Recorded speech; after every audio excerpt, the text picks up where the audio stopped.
live. Welcome back. um, hey, we had a big Sunday today. Steelers won a big game today, and the Ravens lost, so that's a good thing for me. Second off, we got Austin and Robert here from Fauxtrot.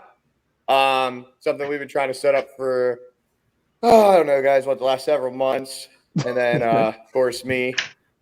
I'm never aware of anything. I was aware of it, mind you. It was fully my fault. When I was out at work, I kind of just lost track of what day it was, like normal, and either way, we were able to reschedule it. They just got off their tour, so we're excited to have them on. Austin, Robert, go ahead and introduce yourselves. I'm Robert. I sing in the band Fauxtrot. I'm Austin. I play guitar in Fauxtrot. And so this tour that you guys are on, we'll before we go into the background of kind of what you guys do, what started it all.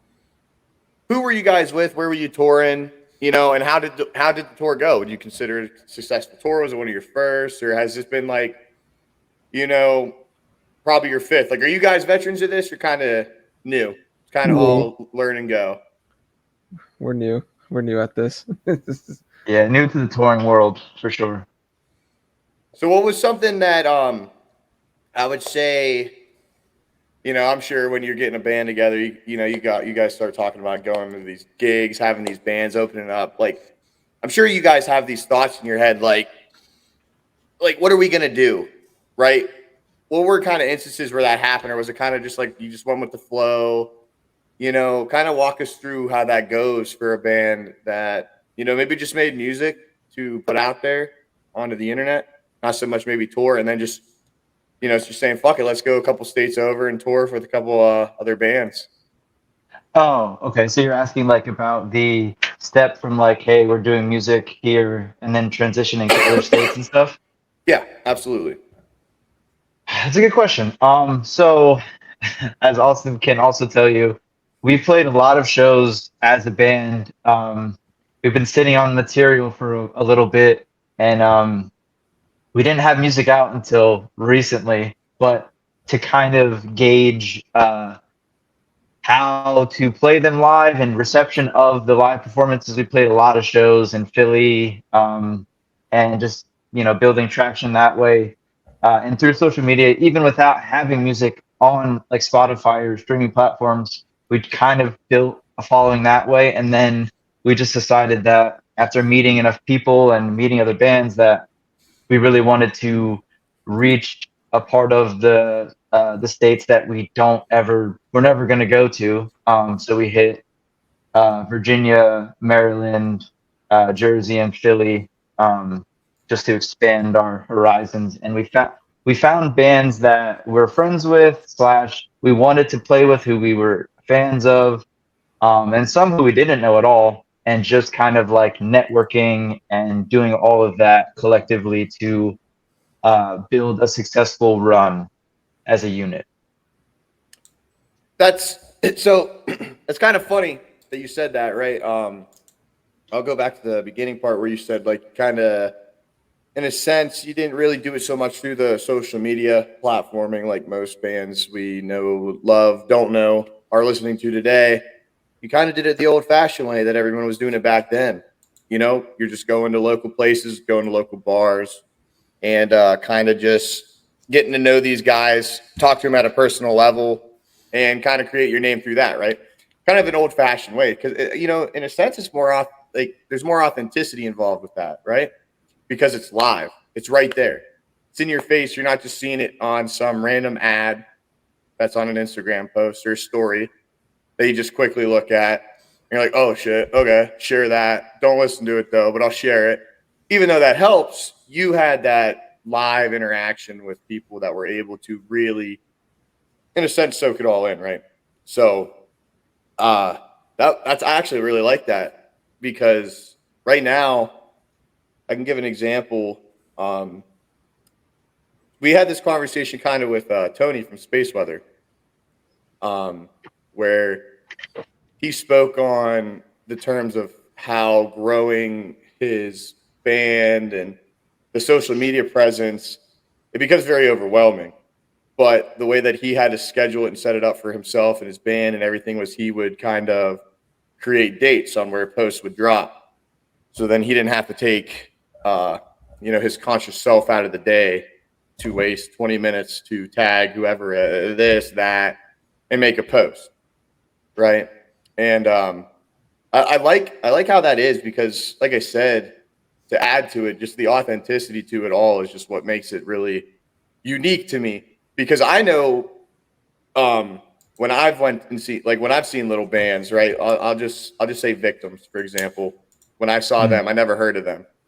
They're like I would say they're like a hardcore group, little hardcore group out of Detroit, and they played with my brother-in-law Dylan's band Wind Chimes, and I remember when I seen them, like I've heard them, right? I listened to it, I guess, a couple times via Spotify, Apple Music, but then just seeing it live, seeing the energy, and then getting to talk to those guys after, like it just creates this whole new like, man, I really like this.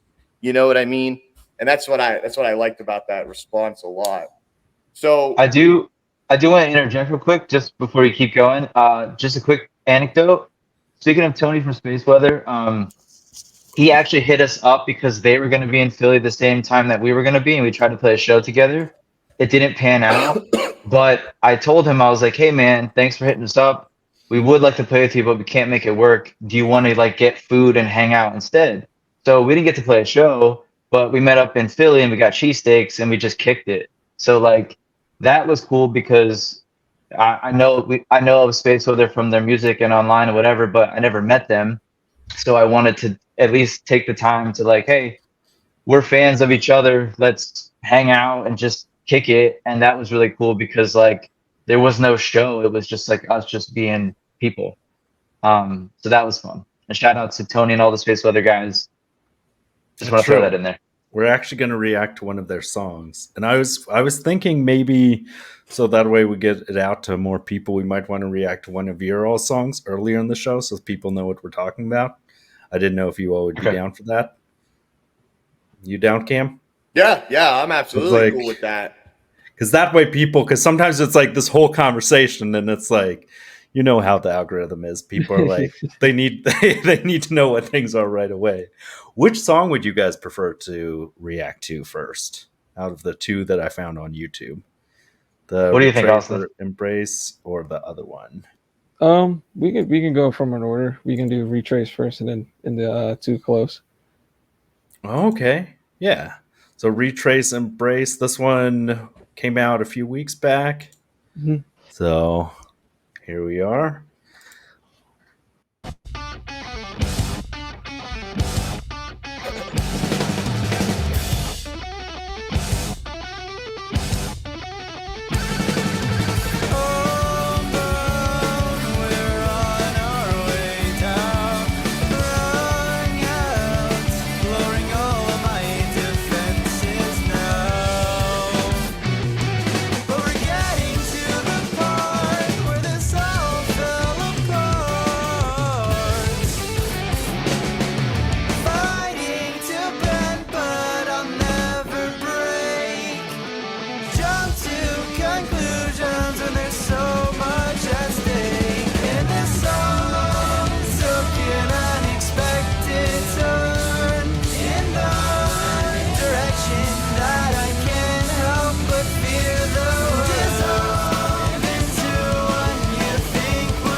The delusion you've been using to get through the hard times, the bad. Sure.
That was great. I like Fantastic. I like the instrumentals, dude. The bass is groovy. Same with the guitar, dude. I gotta ask. I have to ask. How do you play that to a tempo? Like I don't play guitar. I don't play guitar. So that's why I'm saying that. Like I feel like I don't know. I feel like a tempo for like drums are like easy to follow, but like guitar, I just don't know how the hell you like do it. Austin, you're the one playing the guitar, right? The lead. Yeah. So like I don't know. Like I'm just like I was trying to fathom that in my head the whole time. I'm like the beginning of the song is literally the hardest to play as of right now because we're supposed to have two. What we're actually going to try to do is this to see if we can get Jared to get on guitar. He's our bass player. Yeah. So he mainly right now he plays the bass, but we can get him to play guitar and just kind of have the bass backtrack. Because the very beginning is very hard to play. Just those first like couple of seconds is really hard to play. Sometimes I nail it down, sometimes it's a little off, but it bounces back and forth just because I'm on one end of the fretboard and then I'm constantly like going back and forth, up and down. Yeah. Okay. That's like the first thing. That was the first thing I noticed. I'm like, how the fuck do you play this, dude? Like, I hope that, and I hope that's a compliment to you guys because I was like, I don't know. I view that a lot. I'm sorry. Go ahead. I try to practice it a lot. Like even when I do practice that part a bunch of times, sometimes like it works out for me. Sometimes it doesn't.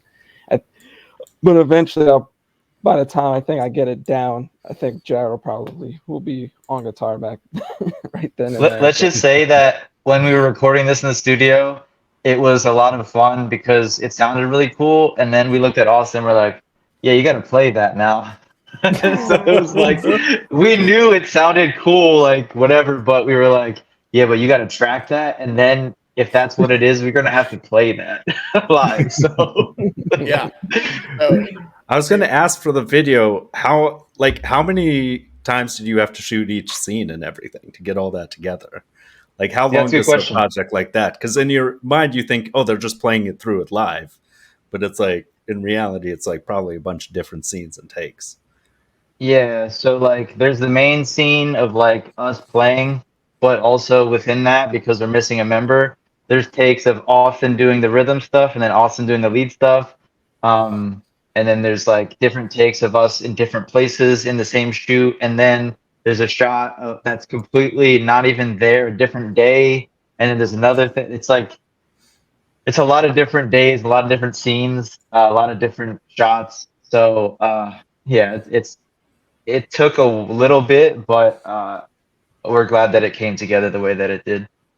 Yeah, it came together really well.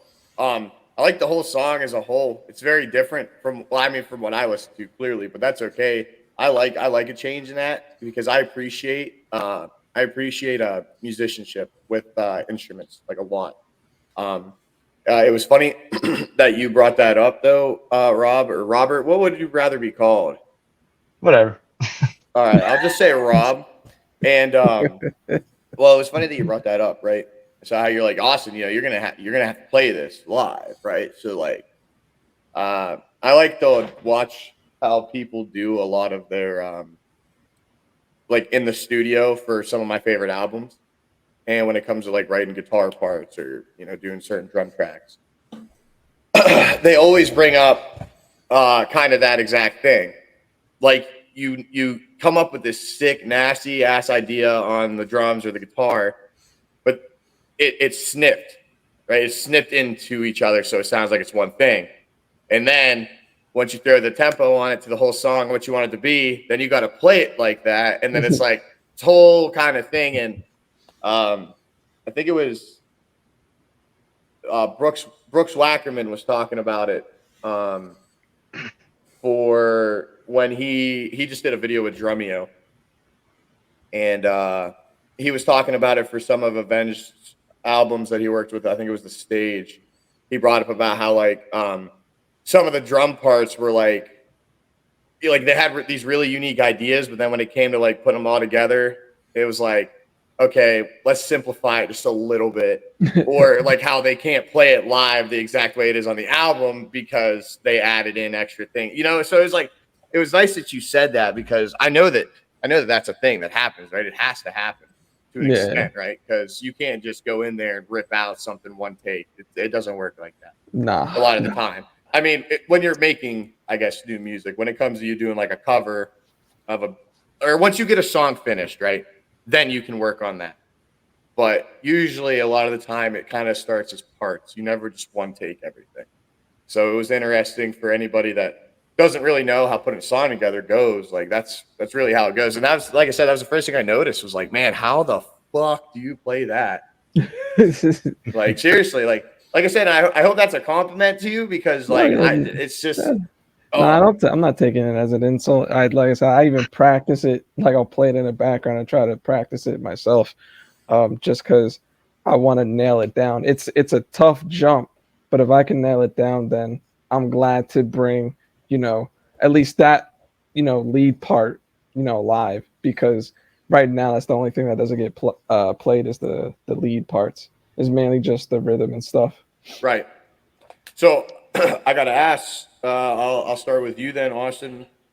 Before we go to review the second video, I'd like to get a little more talking in with you guys. Where did I guess you starting to want to play guitar stem from? It mainly stemmed from me and my friend. We got hooked on Guitar Hero 3. So we got hooked onto that, and then in school there was a paper that said guitar lessons, beginners, $13 every Wednesday after school. So our friend was like, yeah. He's like, I want to learn how to play guitar. I was like, and I thought about it because I wasn't sure if I wanted to at first, but then I was like, nah, I'm gonna go ahead and play along with you. So, and it was nice because as we progressively got better, we would play a lot of like the old Avenged Sevenfold songs. Obviously, parts that we couldn't only play at the time because we only just started. We only like 2 or 3 years. I'm not going to be able to shred like Sinister Gates or anyone else. No. So we would play a little bit of riffs out of the sections of that song and stuff. So it was really nice to be able to play with someone and then at the same time gradually get better. Yeah. So I was really intrigued to hear, and I'm actually really happy you said that. I was intrigued to hear who, like, someone, I guess, in a sense, you idolize as a younger guitar player. Just I wouldn't even say idolize. You kind of would play the tracks to, due to the fact that, like, John and I were assuming around the same exact ages as you guys within that range. So I was liking to wonder where the bands and musicians you guys kind of looked up to. For you, as an example, you said like you kind of would try to play some of Sinister Gates' stuff, get some riffs out, and I just thought that was interesting because, like, you ask somebody, I don't know, 20 years ago, what made them want to start playing guitar, they might tell you, like, Kirk Hammett, James Hetfield, you know, Slash, Eddie Van Halen, you know, so it's just cool to hear. Yeah, it's really weird because I didn't like, because I would hear all these songs, but like it never really forced me to really play guitar. It was really because of the video game and my friend as to why I wanted to even play. And then once we both got hooked on it, it just, you know, everything just skyrocketed pretty much forward. Far as anybody that, you know, that I, you know, looked up to as I got better, I'm a big fan of Periphery, Dance Gavin Dance, and Chan. Those are like my, you know, 3 bands that I pretty much look up to. So I love that. I love Periphery, dude. I love Periphery. What about you, Rob? So your instrument would be the vocals, right? Mm-hmm. What kind of made you, in a sense, figure out that you wanted to be a lead vocalist of a band, right? Yeah, I just love music so much, and I never played instruments growing up really at all. And I was always singing, but I kind of like bullshitted my way kind of doing it. And then when I took it seriously and like actually like sat with like a professional to like figure out how to do certain things, um, I was like, oh, maybe I could do this. Um, but I guess like God, I don't know. I just really liked music, and I've seen so many bands that I've loved growing up live, and I'm like, I really want to do this, but where I live and my experience was like, I felt embarrassed about wanting to do that because everyone was like, that music sucks, or like that's a stupid dream to have, and I'm like, so it took me a lot longer to actually want to do it, even though I wanted to do it for so long, and then eventually I was just like, fuck it, I have to do this. And yesterday was actually like the 5th-year anniversary of like announcing that I'm fucking doing music, and it's just crazy to be here and like our whole thing's coming out, and like I don't know, it's just it's wild. But in terms of like specific bands and stuff I look up to, I'm a big like I'm also a big Dance Gavin Dance fan. um I was really inspired by like honestly, my sister, my mom, like my mom was not a good singer, but she was always singing like growing up. And then my sister got lessons when we were young, and I was like amazed at how good she was. Like those are the kinds of people that like inspired me to be like, maybe I could do this. I don't know. Hey, Awesome. there's nothing wrong with that either. I mean, shit, there's so many there's so many instances of people just doubting everybody, doubting you name it. It's, and you know, it's those people that just keep doing what they want to do that really find success, right? Because at the end of the day, you got to do what you want to do. If you just listen to what everybody says that you are, then you're going to Exactly. live a really sad life, right? You know, Exactly. it's all about the perspective you have, because the perspective you have for yourself is ultimately the most important, and whatever you do with that is what gets you somewhere. So, yeah, I'm glad that you Amen, were brother. able to kind of come to terms with that, because I'm sure, especially being a vocalist, you know, it's not like, for example, let's just say Austin is playing guitar and he misses a note on stage. Your voice is everything. So the care that you have to have for it, you know, you miss a note. Oh, this guy sucks at singing. Like, what, you know what I mean? Like, there's just that's I'm serious though. It's like Yeah, no, it's a it's a real serious. thing. People don't understand how tasking that vocals really can be. And you know, you guys mostly do cleans, correct? You're not really into the harsh vocals, so I'm sure even right there, it's might be even more important for you to really take care of it, because that's where you need to hit the notes. That's where you need to have the breathing and the Yeah. tension and that diaphragm, like really in gear for what you need to do. So And this tour was a good testament on what you're saying too, of like I, taking care of my voice back to I'm glad back to you back days, making I'm sure I glad can you said perform that. well. I'm glad you said that, because I was actually going to ask that next. How did you handle doing it on the tours, or this last tour? Like, Yeah, you can ask them. A lot of weird noises in the van to warm up. A lot of water consumption, trying to rest my voice, but it's like this weird thing of like, I want to enjoy this run and talk to people, but it's also like I should kind of chill and not talk to as many people, but I'm just happy to be here, so I want to talk to people. Yeah. So finding a balance of that is the sweet spot, really. Yeah, it's always hard to find the balance between like living in the now and then like just appreciating what you're getting to do. And then, oh, well, hey, I kind of have a job too. You know, you got to find that happy medium. But I don't know. I've always wondered with like just with speaking with any vocalist, like with LJ, for example, when we had LJ, Tony, he's the bark of all trades. He does drums, guitar, and sings. But I always just wondered, just like, for one, it's got to be really hard to just be the one that's completely fully isolated at all times. Like, you're the front man.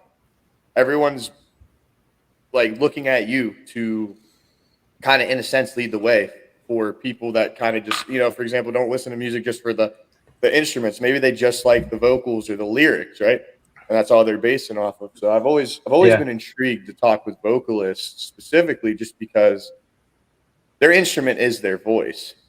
There's no, oh, my voice is out of tune, let me just retune it really quick. Or let me put a capo on so I can sing higher. Yeah. Like Noah Sebastian from Bad Omens is actually a guy that has done incredible things with his voice too throughout the progression of their band when they produced Sempiternal 2.0 to now Death of Peace of Mind. But yeah, that was it. That was definitely two things that I wanted to ask you guys, though, both from just with that song, what I gathered. We'll go into this next one. What should we expect with this next track? Is it more upbeat? Are we getting like? Is it more like? I like how you guys said that you guys were like dance, dance because I can hear it and I like it. I do. Yeah, it's an easy comparison. I think we're still pretty different, but like just for people who are understand like what they sound like, to compare us to them is like easy to be like, oh, I can draw the comparisons. But the next track, what would you say, Austin? I'd say it's more groovy, a little more straightforward. I don't know. Yeah. What do you think, Austin? It's not as chaotic as the first one is. Definitely groovy, straightforward. Kind of just pretty much just feels like straight up rock to me. So that's the best way to describe it. It's exciting. I'll pull it up now. Just a moment. This is too close. Oh yeah, the cats are running around. Actually, I briefly wanted to ask: were we all born in the 90s? Yes, I was. Yeah, I'm saying that like I know if you guys are born in the 90s. Okay, I just had to make sure because for a second I was like, it gets weird once you realize that there are adults who were born after 2001. Like, I'm like, yeah, I wanted to make sure. I was like, 94, baby. Also, too, when you described the price of guitar lessons being $13, I was like, so it had to have been a while back because I didn't think that would be the deal anymore. So I just had to double check. I was like, with inflation, I was like, that must have been. Oh, yeah, no. That wasn't any time in the past Probably 5 years. Like 38 a week. But yeah, here we are, Too Close by Fauxtrot.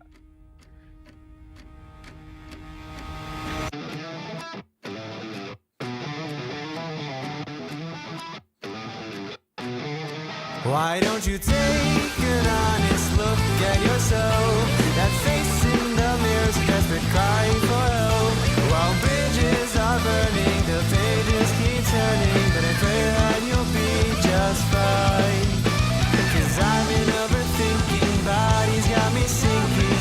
Tell me what is happening when time is of the essence. Can't even count my blessings, fill my head with embellishments.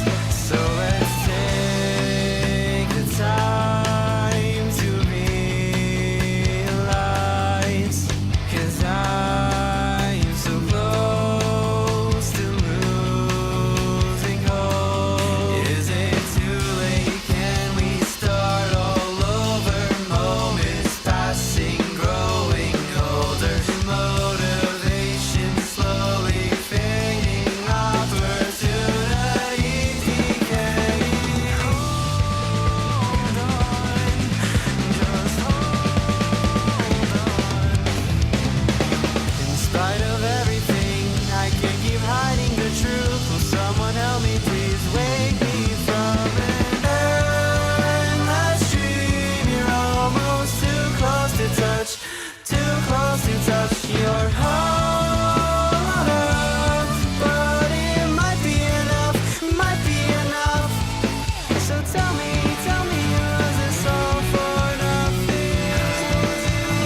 like that one. That's real nice. I like that one a lot. I like that. I like that little section where it's like on that hi hat and the snare. Ooh, I liked it. It reminded me of fucking song was it? It's by Dream Theater. Dance Dream Theater. Holy shit. No, there's just this one. There's just this one part. Because I only said that because I've been tracking. I've been tracking a couple of their songs for covers, and it's just a lot of singles into on the snare and doubles, and then it goes like da da da da, just like that. Yeah, and it's kind of like a paradiddle on the hi hat and the snare, and I like that section of motion. Oh my god, excuse me. What song is your guys' favorite though? You guys make them. What one's your favorite? You got it between those two. Of the two? Yeah, between those two, it's got to be a favorite. If it's between those two, I'm gonna go with Retrace. What about you? What about you, Rob? I'm gonna go Retrace too. Okay. So when it comes to, I guess, writing, the writing process, kind of walk us through how you guys, sit down and kind of come up with ideas for songs. Well, pretty much how we've been doing it, which has worked out pretty well. Also to come up with like a riff idea of something, and then like if you take a song like Retrace, for example, it doesn't really follow a structure that you could make sense of to a large extent because it's kind of a weird structured song. So I typically ask him to say, hey, when you write this song, structure the parts for me so I know what to do on what parts, because if I think this is the chorus and you think it's the verse, it's gonna be weird maybe, but so we kind of structure songs that way where he sends me a thing and then I'm like whatever, or we'll like riff on a part or whatever, but basically structure out these songs even if they have 7 verses. Like Retrace has some weird shit going on, but we kind of go through the sections and I write to it and then we demo it with the band, come together. But it typically starts with me and Austin, vocals and guitar, with ideas, and then we throw it to everybody else. That's how we've done it with a lot of the songs. Hey, I mean, it seems to work. It seems to be working, right? Those are 2 pretty polished products that we just listened to. Thank I you. like them a lot. I like how now with you 2 being, the writing process, right? You guys typically kind of in a sense kind of do it together. You as a vocalist, do you find a way to accent off of what he's doing, and then vice versa? Austin, do you find a way to accent what you're doing off of how he will vocalize within like the harmony? That's such a good question. I'll just say this real quick because I know Austin wants to say something. Subconsciously, I think he does this, I think, more than me, but but like sometimes he hears things in the vocals that I've written, because like I said, before we put out these songs, we've been playing them a lot. So when it was time to record, he kind of knew the song in and out. So there are parts of certain songs and stuff where he plays a chord or does something, and it's like the vocals and the guitar line up, and it's like he's like, "Oh, that wasn't intentional," and I was like, "What do you mean that wasn't intentional? It sounds sick." But that's all I'll say on that, and then I'll pass it to Austin. It's opposite. Yeah, no, it kind of honestly sometimes happens by accident. And it happened by accident in one of the songs that's on the EP that it's my favorite song out of the EP. So when we release that, you'll hear it, but it happens a few times, and I don't mean to do it. It just like sort of happens. And then I don't know if it matters if I bring it up as far as like the writing process goes. I make sure to, because I like metal, I make sure I don't write things too heavy, so this way it's not completely too out of tone when Rob's trying to sing over it. So that's one thing that I try to watch out for. But if he does decide that he wants to scream over it, then sure, it makes sense for me to go ahead and make that section heavy. So that's just one of the things I try to watch out for when I'm writing, because a lot of times I'm like, yeah, man, this is awesome. But if he's like, I kind of want to sing over it, then I'm like, all right, I got to figure out how to make this work now, because if he's singing over it, it can't be too heavy, because then it kind of knocks off the tone of the song. Yeah, and I know that was probably an extremely loaded question as well, but it's just you guys kind of, in a sense, from what I heard in the beginning when we were talking before we went live, and then a little bit in here, kind of have different tastes in what you guys are listening to, right? So I wanted to kind of understand, in a sense, on really how you guys can put it together like that, because the melody and the harmony a lot of the time starts with the guitar or the backing or regular vocals, right? So I noticed in the beginning of the last song we just listened to, that riff, how you said you like making heavy riffs. Mm-hmm. I was like thinking about that riff actually, and I was like, I wonder what that would sound like in like drop fucking G, dude.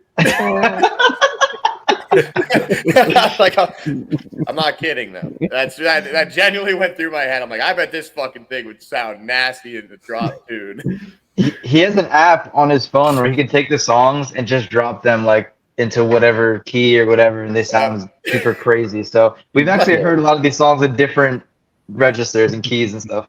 I gotta ask, Austin, was that riff originally like a really heavy, kind of guitar tone originally, and then you kind of could fit it into that song? You talking about the beginning? Yeah. The first riff. Nah, it wasn't written on like any, like I do have an extra guitar that's like drop 2 into like A sharp B flat or whatever, but it wasn't written on that. This is everything on the EP is all in like E standard. That's incredible. The guitar playing is so different too. Appreciate it. The one thing I want to say that's honestly pretty difficult to come up with when writing these songs is the lead parts, because Robert is singing, so it's like I can't do too much crazy stuff with leads, because then it'll kind of clash with him. So trying to get my mind to figure out how do I want to write the lead so that everything blends well together. So a lot of times I'll sit on songs for so long because I'm like, how do I get this to work?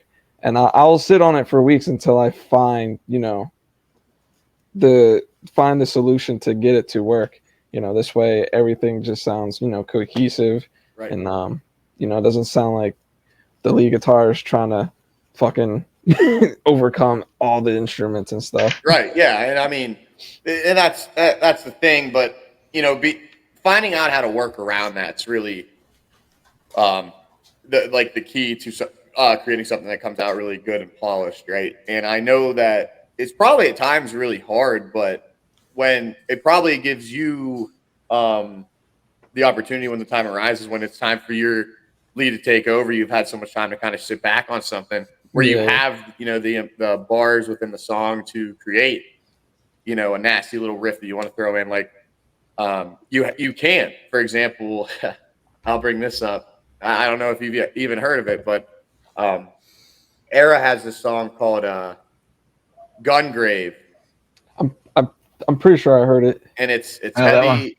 It's heavy, just nasty chugs. And then at the end, right before they go into their last breakdown, he does one of the coolest fucking riffs I've ever heard. The riff. The Era riff. He does that riff within like a 2.5, 3 bar time section in the song, and it's just like, whoa! Like Invent Animate does it in oh my god, I gotta look it up. Is it newer? Cascade. No, it's Cloud Cascade. Oh yeah, that song. That's awesome shit. You know the guitar part I'm talking about, right? That's what I'm saying though. You being able to, create that ebb and flow that you need to with Rob's vocals. When there's time, you're gonna be you can throw in, whatever crazy technical idea you got on the guitar, which is just fucking awesome. Because for somebody that like appreciates music like myself as well as John, there's nothing that I love more than a nasty, groovy, like just something like that hasn't been there the whole song, right? Because a lot of music, for people that don't listen to it in depth, it's very repetitive. You got your verse, whatever, blah, blah, blah, blah, chorus, same thing, repeat till it's over. Yeah. And then when you get into certain alternative, progressive, metal, excuse me, that's where it starts going off and veering, where you're going to get the same kind of structure in a sense, but the instrumentals and the timing is going to change a little bit. So where they were playing just a straight 4x4, now it's halftime. You know, just like something so stupid like that, or they're throwing in a polyrhythm where it fits and the guitar riff changes a little bit, but the vocals are the same on the same rhythm guitar. Like, you know what I mean? Like, it's really cool, the things when you understand music that you're able to do and create, right? I think we're very fortunate in our band that all of us understand that we want to write good, cohesive songs, and it's not about everyone flexing. And we also understand that there are times when some of us should flex or do certain things in certain sections, but it's always the main focus is let's write a good song. And then if we want to beef up certain parts or do certain things, let's add that in later, but let's write a good song. And we all across the board understand that as like the standard. So being in this band, that's the great thing about writing, is that we want to write cool songs, but it has to be tasteful and it has to make sense. We don't just want to flex, unless there's a part where it's like, all right, Austin, time to flex. Like, you know, so it's nice. No, yeah, I love it. Like I said, there's a good ebb and flow there, and I like it. And you guys definitely have that dynamic as the duo, you know, with how you guys write the process, right? And, you know, just like I said, with it being, you know, the guitar being mainly harmony and the melody is focused off of the guitar as well as the vocals, I wanted to see if you guys ever purposely just found a way to, I guess, harmonize in a sense. So that was, I like that track a lot, though. I really did. Appreciate Thank you. it. Yeah, you're welcome, guys. Yeah, because I think, and too, I like that you talked about like trying to make it a good, solid song. Because when Tony was on the show, one of the songs we listened to, we were like, it could have been good, but it was too long, and there's like weird sections where it like wasn't very cohesive. So it's like, we see some of those bands that like will put out like an 8-minute song that had technically should have probably just been 2 different songs, like, instead of having this like cohesive thing. So I think it's cool because there is that time where you do want to like have those solos and have those guitar heavy moments, but you don't want to have those things where you're like, why is this still the same song if you're just going to have these like sections that all seem to kind of just float together. So I think that's always cool and everything. Well, it's like you'd be surprised, and I know these guys can attest to it too. It's like you can have the craziest fucking section for yourself that you written years ago that you've just added on to, but like it just doesn't fit into anything you could ever really produce. You know what I mean? Like it's unfortunate, you know, like I even have like drum beats that I have off the top of my head that I've worked on that they're never going to fit in a fucking song. Like I don't even have a guitar in my head that would fit what I'm trying to do, you know? So I'm sure that kind of has something to do with it as well sometimes, but no, I agree. I couldn't agree more. So, real quick before we go on to continue, check this out, John. Whoa, your shirt came in. I'm still waiting on mine. I'm gonna turn off the logo real quick because they're holding it in front of the corner logo. Can you see it? Yeah, Yeah, we no, can I see like it. If you lower it a little bit, we're seeing better? just the bottom half. Yeah, I like the colors. yeah. Because can you hold it closer to the camera at all? Let's see. There you Actually, yeah. Perfect. So it was designed by one of the vocalists from the band Orphan, which is pretty Oh, cool. nice. And everything. John Doe, who does that stuff and everything. That's awesome that it came in. I was like, Dante, put a link in the fucking bio for the shirts, motherfucker. But yeah, I got mine. I was like, what the fuck is this from? It's like in a package in my mailbox. I'm like, huh. I'm like, I don't know what this is here. I open it up. First thing I get, it's like a death metal fucking themed thing that says Pegasus. And I'm like, huh? it's Pegasus smelling salts. And I'm like, what? And then I opened it, and I saw that there was another one in there, and I'm like, oh, fuck, the shirts came in. You know, like I was all sorts of amped up. But I'm sorry, I got off track. Shut the fuck up, Cam. It's about Fauxtrot. No, that's nice to have it out the there. Fauxtrot bros. But yeah. So, anyways, we got off topic there. But do you guys have merch or stuff yet, or in the works? Yeah, actually, Austin has one of the merch things on right now. I do. Okay, I could see the trot part, but I couldn't see what the first part was. I don't know if you can. Nice. Show him the back. Show him the back, Austin. Let me see if I can get. That's our. He's put his ass on the camera. I know you have to lean. You have to lean your back a bit. Yeah, so the back's like the album art. Okay. Oh yeah. I like the album art too. It reminded me of no, honestly, and I Return to Nothingness by Lorna Shore's EP. Oh, a little bit, cool. just a little bit, just the slightest bit. Yeah, I can see that. That like red figure with the side. Yep. Yeah. Yep. Guys, I'm gonna ask you. I already gave you a warning. I gave you time to think. Austin's like, fuck, dude. Sorry, Austin, I'll go first to stall some time for you. I didn't even think about it, bro. Fuck. All right. Top 5 so far albums of this year. They don't have to be metal, but if they are metal, whatever they are, let's hear them. All right, I'll go first. I don't have 5 yet, but I have like definitely 2 that crossed my mind. And when I heard this record front to back, I was like, this is the best album I've heard this year. But then I forgot other albums I heard earlier, but I think this is definitely up there. So do you guys know the band Termina? Yeah. Nick Nocturnal's band. Their new record, I was floored listening to it because I like really heavy music, but like for me, there's a point when deathcore is too much, and this album rides the line so well where it's intricate, it's unexpected, and it's really heavy, but they do it in a way where I'm constantly like, what are they going to do next in the same song? But it still feels cohesive. And their new record, I forget, Soul Eulogy, I think it's called. That's up there for me for sure. That album blew my fucking mind.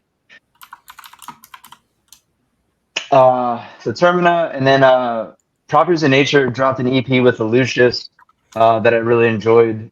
Came out earlier this year in the summer, I think. They're good friends of mine, but also before I was friends with them, I was just a fan. And then again, like I mentioned before, a lot of these bands, I just genuinely enjoy their music.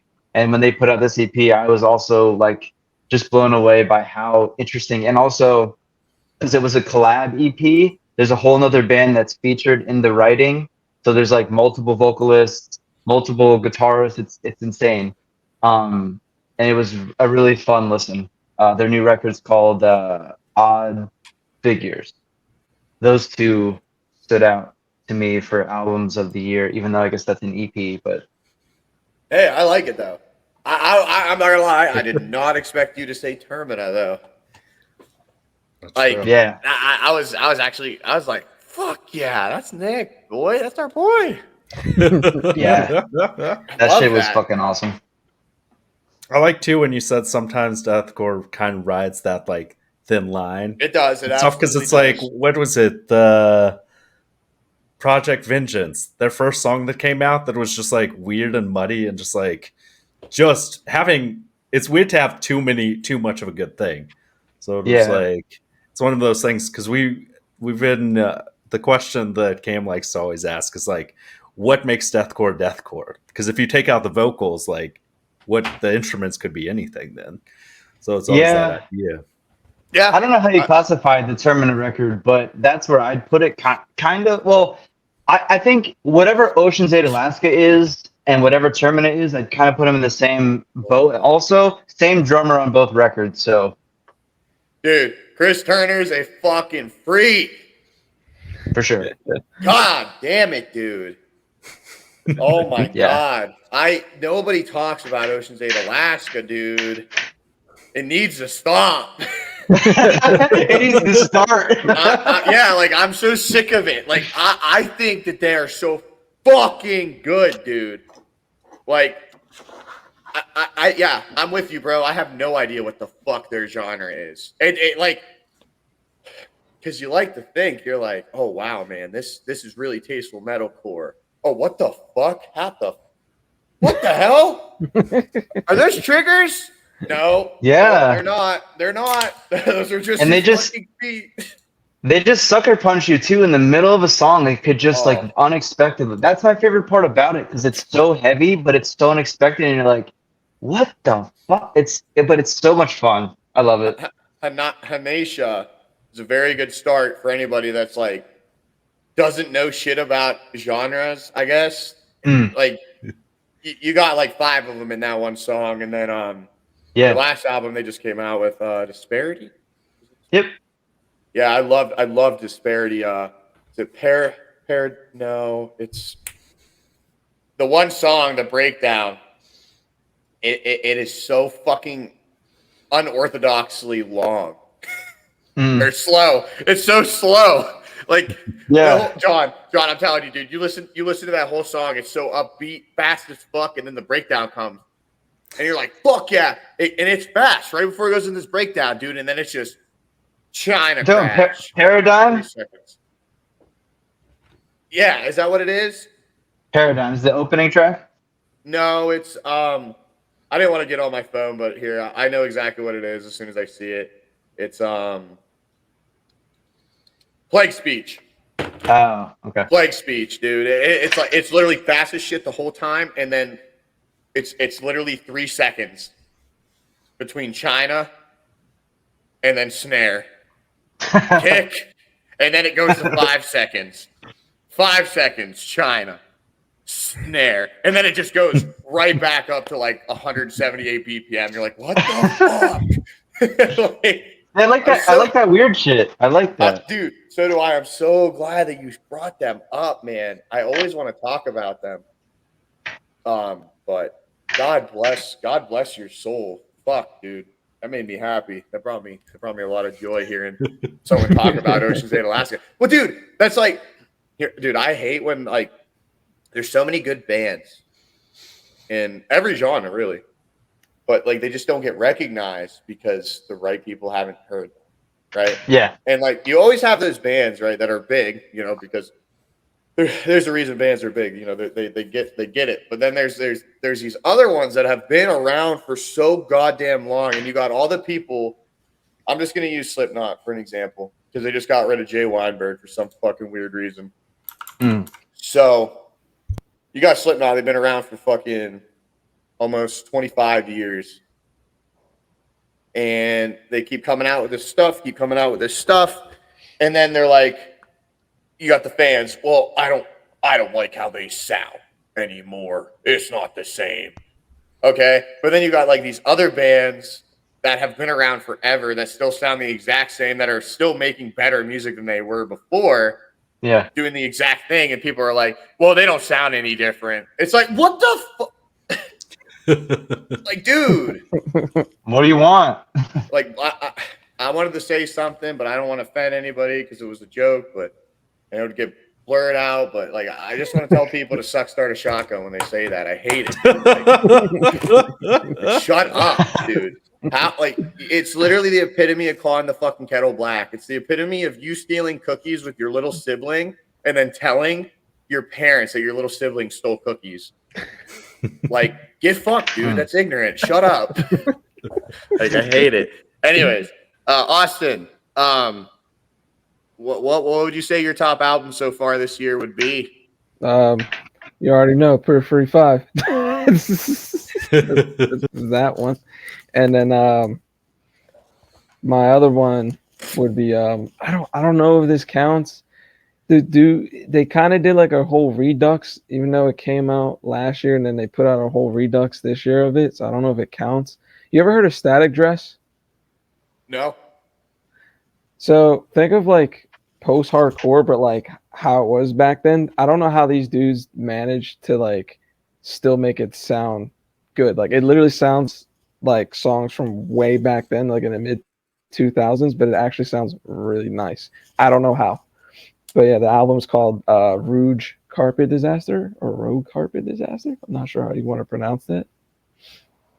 Interesting. So, Interesting. See, I always like to ask that because everybody has a different music taste.